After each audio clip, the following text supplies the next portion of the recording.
परम प्रेम में युग पुरुषोत्तम श्री ठाकुर अनुकूल चंद्र जी के श्री चरणों में मेरा शत कोटि प्रणाम। सभी को मेरा आंतरिक तथा आनंदित जय गुरु। हमारे व्यस्त जीवन चर्या के कारण आज हमारे पास नाम जप करने तक का समय नहीं है। ठाकुर जी ने हमें जो भी आदेश दिया है जीवन को चलने का, उनके नियमों को पालन करने का, हमसे सही तरीके से हो नहीं पा रहा है। इसी कारण हम उनकी कृपा से वंचित रह जाते हैं, दुख भोगते हैं। हो सकता है कि हम धनवान हो गए हों, काफी धन संपत्ति अर्जित कर लिए हों, किसी चीज की कमी ना हो, लेकिन जीवन में शांति की कमी है, प्रेम की कमी है। परिवार में लोग एक साथ मिलजुल कर नहीं रहते, एक दूसरे के साथ अच्छा व्यवहार नहीं करते, तो फिर इस धन संपत्ति का क्या लाभ। आप सब कम से कम एक बार के लिए ठाकुर जी की इन बातों को सुन लीजिए। जीवन में जितनी ही कठिन परिस्थिति क्यों ना आए, सबसे बाहर आ जाएंगे। बड़े से बड़े मुसीबतों में ही क्यों ना पड़ जाए, सब कुछ से बाहर निकल जाएंगे। हर समस्या का समाधान मिल जाएगा। आप किसी भी परिस्थिति में कमजोर नहीं पड़ेंगे, हर बुरी परिस्थिति से बाहर निकल जाएंगे,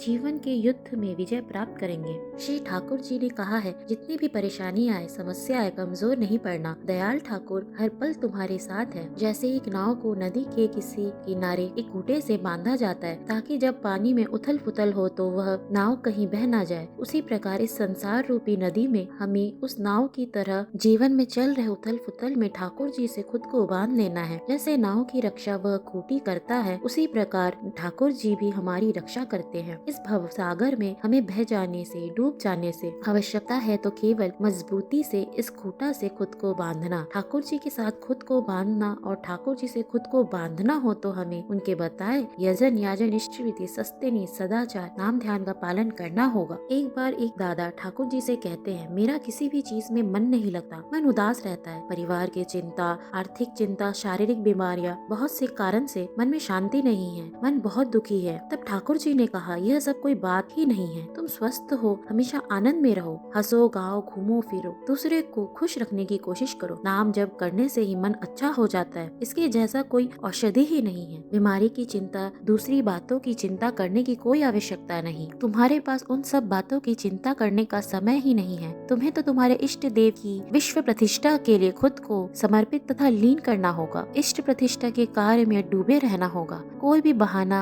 हर नकारात्मक चीजों की अपेक्षा कर इष्ट प्रतिष्ठा के कार्य में डूबे रहना होगा। तभी उन दादा ने फिर कहा, मन दुखी होने पर ईश्वर का याद करने का भी मन नहीं करता।